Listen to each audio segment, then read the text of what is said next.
Welcome back to my channel. আশা করি সবাই খুব ভালো আছো, সেভ আছো। আমিও খুব ভালো আছি। আবার চলে এলাম একটা নিউ ব্লগ ভিডিও নিয়ে। তো আজকে আমার ডে 13। তো যাই হোক, তো সকালবেলা এই ঘর থেকেই ভাবলাম ভিডিওটা স্টার্ট করি। আমি ওই ঘরে চলে গেছিলাম, চান করে রেডি ফেডি হয়ে নিয়েছিলাম। তো মা দাদা গেছে রেশনে, ওরা রেশন তুলতে। তো কারা কারা মানে কাদের কাদের রেশন তুলতে যাও আমাকে জানাবে। আমাদের আছে, আমি এখনও এই বাড়ি কিছু ট্রান্সফার করিনি, সব ওই বাড়িরই আছে। একটা একটা করে সব মানে ওই বাড়ির টাইটেলে এতে ট্রান্সফার করব। তো আমাকে যাওয়া লাগে না, মা দাদা গেলেই হয়। কেননা আমার মায়ের বাবার তিনজনের এক কার্ড, আর দাদার আর ঠাকুমার আলাদা কার্ড, ওকে তাই জন্য যেতে হয় নেওয়ার জন্য। তো এবার ভাববে যে কেন আলাদা কার্ড, কেননা আমি বাবা মা আমরা একসাথে থাকতাম, ঠিক আছে, হরিদেবপুরে থাকতাম আমরা। আর আমার দাদা আমার ঠাকুমা এখানে থাকতো, মানে বেলতলায় লাস্ট ডাউনের এখানে। তো কেন থাকতো, কি কারণ না কারণ, এটার জন্য যদি ভিডিও জানতে চাও কি কারণ না কারণ, ঠিক আছে, কেন আমরা থাকতাম, ও কেন এখানে থাকতো, তো অবভিয়াসলি আমাকে কমেন্ট করে জানাবেন, আমি নিশ্চয়ই জানাবো, ঠিক আছে।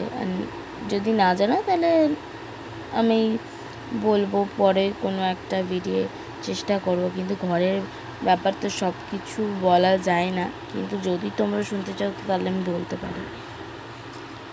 কী বলো তো, আমাদের এখানে মানে আমার যাওয়ার ইচ্ছা ছিল, আমার বন্ধুর ছেলের মানে অন্নপ্রাশন দেয় না, বড় কাছারি বলো, কাঁচুকোপালে থানা বলো, ওরকম ছিল, কিন্তু আমি যেতে পারিনি ক্যান্ডির জন্য। আর মাও যেতে পারিনি, মায়ের শরীর খারাপ ছিল বলে। তো এখানে ও এসে গেছে, মা এখানে বৃষ্টি হচ্ছে বাইরে, ওরা তো পুরো ভিজেই গেছিলো। তো এই বৃষ্টির মধ্যে ওরা যেতে বলছে বারবার, আমাদের যেতে ইচ্ছা করছিলো, তাও যেতে পারিনি। কেন ক্যান্ডিকে খাওয়াতে হবে, এই দেখো খাবার নিয়ে, দেখেছো তো নাটক করছে কীরকম। ও ভাত দিলেই ওর নাটক, অন্য খাবার দাও ও খেয়ে নেবে। এখানে শুভেন্দু কি সাপ ফাপ দেখছে।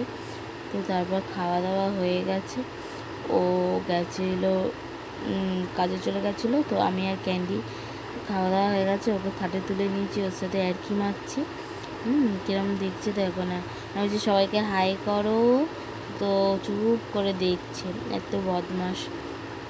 তো ও মানে এত দিনকে দিন এত বদমাশ হয়ে যাচ্ছে, ঘরে কোনো জিনিস আস্ত রাখছে না, সব চিবিয়ে চিবিয়ে খেয়ে নিচ্ছে।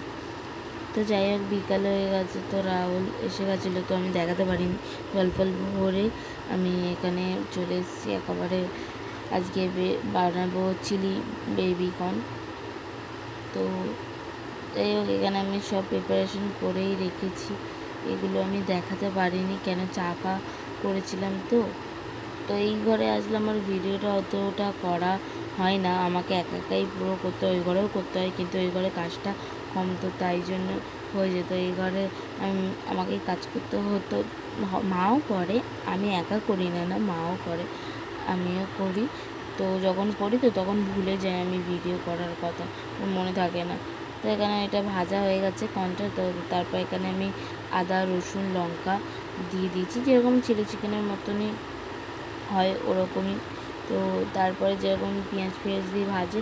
তো যদি রেসিপি জানতে চাও তো কমেন্ট করে জানাবে, আমি নিশ্চয়ই ভিডিও দেব। আর যদি না চাও, যে কেউ যদি না জানতে চাও, যদি না কমেন্ট করো, তাহলে আমি দেবো না। তো এখানে আমি অল্প ক্যাপসিকাম দিয়েছিলাম, কেন ক্যাপসিকামটা আমাদের এই ঘরের কেউই অত খেতে চায় না, একমাত্র শুভেন্দুই ভালোবাসে রাহুল ফাউল, তাই জন্য পেঁয়াজের ভাগটাই বেশি আছে। তো তোমরা চাইলে এতে আরও ভেজিটেবল অ্যাড করতে পারো। তো এখানে আমি একটা সস বানিয়ে নিয়েছি। তো সসটা মধ্যে এখানে অনেক কিছু আছে, টমেটো সস আছে, সয়া সস আছে, ভিনিগার আছে, চিলি সস আছে, তোমরা আরও চাইলে সস অ্যাড করতে পারো, এর মধ্যে গোলমরিচ সব কিছু অ্যাড করে নিতে পারো। তোমার এখানে এটা ভাজা হয়েই গেছে। তো আমি ইন্ডাকশানে করছিলাম, কেন আমার ভালো লাগে চটজলদি রান্নাটা হয়ে যায়, ঠিক আছে।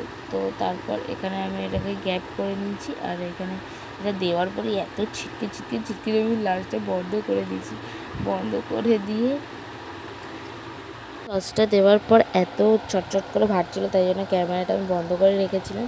তারপর কমিয়ে আমি নাড়িয়ে চাড়িয়ে কিছুক্ষণের মধ্যে কর্নটা দিয়ে দিয়েছিলাম। কর্নটা দেওয়ার পর আমার এখানে হয়েই এসছে। যে জন্য আমাকে যদি জানতে চাও তো তাহলে আমি ভিডিও দিতে পারি, তো কমেন্ট করে জানাবে। তো আজকের ভিডিওটা এখানে এন্ড করছি, দেখা হচ্ছে কালকে। ভালো থাকলে obviously like, comment, share, subscribe করে দেবেন। টাটা।